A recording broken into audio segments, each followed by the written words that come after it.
Hello, my name is Scott Ritter. Let's talk about some news, and let's start things off with Trump about to board Air Force One to head back to Washington, D.C. from Florida. He spoke to reporters and said the United States is talking to Maduro.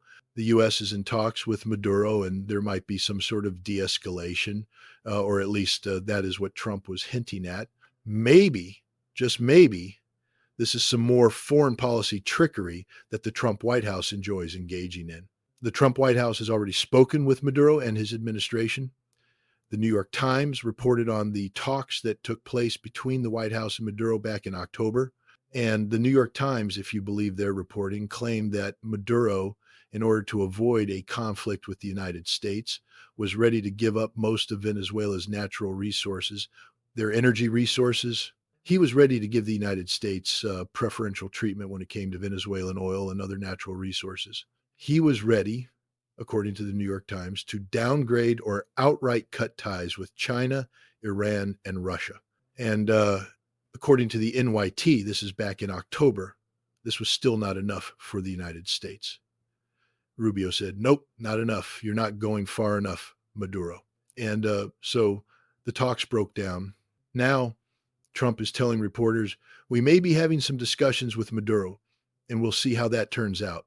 But they would like to talk. Marco Rubio posted on X that the U.S. State Department intends to designate the Cartel de los Soles as a foreign terrorist organization, an FTO, headed by the illegitimate Nicolas Maduro. The group has corrupted the institutions of government in Venezuela and is responsible for terrorist violence conducted by and with other designated FTOs, as well as for trafficking drugs into the United States and Europe. So this cartel has been designated a foreign terrorist organization headed by illegitimate Nicolas Maduro, according to Rubio. This was posted today, November 17th, at the same time that Trump is saying the United States may be having discussions with Maduro. Trump's words may be having discussions with Maduro, but they would like to talk, signaling at some possible de-escalation. You have the Secretary of State preparing the way for U.S. strikes on Venezuela. There is no other reason to designate this cartel as a foreign terrorist and then say that it is headed up by Maduro unless you are preparing some sort of strike on Venezuela and perhaps some sort of decapitation strike or regime change. That is the only reason Rubio would post something like this on X. My thinking is that the Trump White House is indeed in talks. If you want to call it talks, I would say it's more of the Trump White House giving Maduro an ultimatum. Either you leave Venezuela, exit Venezuela as soon as possible, or else we are going to be launching our strike on your country. I think that's what's going on here, if I had to take a guess. So Trump also told reporters that Congress is putting together some sort of legislation which will punish countries that do business with Russia and also Iran. Mainly it's doing business with Russia. But Trump told reporters, I also told them to put Iran in there. And Trump was very proud of that. He was very proud of the fact that he also thought of Iran as far as this legislation is concerned. So basically, any country that does any kind of business with Russia and Iran will face embargoes, an embargo on Russia. It's an embargo on Russia. Any country that does business with Russia will be punished. And what Trump is announcing is that Congress is putting together an embargo, a blockade on Russia and on Iran. That is what Trump told reporters, and he's cool with it. He approves all of this. He thought up of Iran, but he's absolutely cool with Congress, also known as Lindsey Graham, putting together this type of legislation, escalation, and embargo. Man, that is a huge, huge escalation. A blockade embargo is a massive escalation, and you know what's going to happen, right? You know what's going to happen. If this actually is approved, then what's going to happen is that countries are going to stop trading with the United States. Man, that's what's going to happen. He's going to piss off just about every country in the world with the exception of the collective West. And the collective West will still trade with Russia because they have to. They'll have some trade with Russia. Even the European countries will have some trade with Russia. But basically, this is going to piss off just about every country on the planet, starting with BRICS, starting with China, starting with India, South Africa, and Brazil, and all the members of BRICS. Yeah, they're not going to like this latest move from Trump. How do you embargo? How do you blockade Russia? How do you punish countries that do trade with Russia? You're talking about oil and gas, minerals, food, wheat, metals, timber, you name it. Russia's got it. You name it, Russia has got it. The United States is doing trade with Russia, right? They're doing a ton of trade. Well, not a ton of trade, but they are doing trade with Russia, uranium, right? So, anyway, that's what Trump announced. Russia's reaction to all of this is that they think that Trump is someone that they can talk to. That was Ushakov's response to reporters who asked him about Putin's presidential aid. They asked him about talks with the United States and what's going on. And he said, look, Alaska is still on the table and that there are some talks going on with the United States. But we have to start with what was agreed on in Alaska, which is essentially Istanbul plus. But he also said that Russia still views Trump as someone who they can negotiate with. They see Trump as someone who takes into consideration the root causes of the conflict in Ukraine. So, as the United States, as Trump is talking about blockading Russia, which is going to backfire bigly on the Trump administration, as he's talking about this and as Congress is preparing this, the Russian side is saying, yeah, Trump. We're down with Trump. We can deal with Trump. I like it. I like it a lot. Incredible stuff, man. Incredible stuff. And that brings us to the Green Goblin. Since we're talking about incredible stuff, let's talk about the man who is now decked out in some very posh black suits without the tie. Without the tie, but he's still going with the black getup. And he is on a tour of Europe. Zelensky is touring Europe. He was in Greece yesterday, and today he landed in France. In France to get some Macron hugging action. Yeah, corruption scandals in Kyiv. Frontline completely collapsing. Russia advancing in 5 different regions. Zaporozhye collapsing. Kupiansk captured. Bakharovsk captured. Moghrad captured. 100 million energy scandal with gold toilet seats. And what does Zelensky do? He does what he always does when he is in trouble. That is what he is doing. He gets on a plane and he goes and sees his buddies in Europe so they can comfort and console the little green goblin. How are things going, little green goblin? Are you okay? Yes, I'm okay, Mr. Macron. It's been a very difficult couple of weeks. You understand? Yeah. So Alinsky number 5 meets Savanon, Dior Savanon. Hinsky number 5 and Dior Savanon. And they were happy to see each other. They were so happy to see each other that they even signed a big military deal. A big military deal is what they have signed. France and Ukraine. Ukraine is going to get a whole lot of weapons from France. And the French people are going to pay for these weapons. The French people are going to pay to give Ukraine weapons. That's the kind of deal that they put together because Ukraine doesn't have the money. Ukraine is broke. Ukraine is going to be completely broke and bankrupt. No more of the money that the collective West has been giving them. That's all gone. It will all be at zero by April. And even Ursula is sending a letter to all EU heads of state telling them that Ukraine needs 137.5 billion euros. I think that's the number that she put it at, according to Reuters, if my memory serves me correct. 137.5 billion euros, or $137. 5 billion is what Ukraine needs in the next few months. And if we can't get that money from the Russian frozen assets, well, then EU member states are going to have to pony up the money, right? It's a binary choice. It's either we steal the Russian frozen assets and cause a meltdown in our economies, or EU member states have to go into debt and give the money over to Ukraine, causing financial troubles in the economies of the broken, bankrupt EU member states.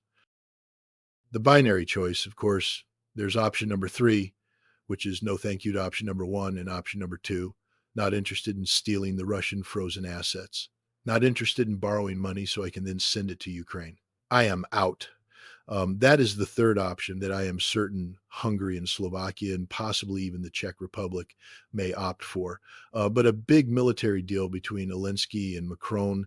And some of the reports claim that in this deal, Ukraine is going to purchase, with French money, they're going to purchase 100 Rafale fighter jets. 100 fighter jets. And where are they going to get the pilots for these fighter jets? Don't know. Don't care. But it's going to complement the 150 Griffin fighter jets that Ukraine is getting from Sweden, right? So Ukraine is building a massive, diverse very diverse, massive Air Force, because you want your Air Force to be very diverse, and it's going to have Rafale fighter jets. They're trying to get Mirage fighter jets from Greece, but it looks like Greece didn't give over the Mirage fighter jets. It looks like Greece didn't give over the Patriots, because the only thing that was agreed on in Athens yesterday was a gas deal. Greece is going to send US LNG. US LNG is going to come to the port in Alexandropoli, and then it's going to go into the Greek gas transportation system, right?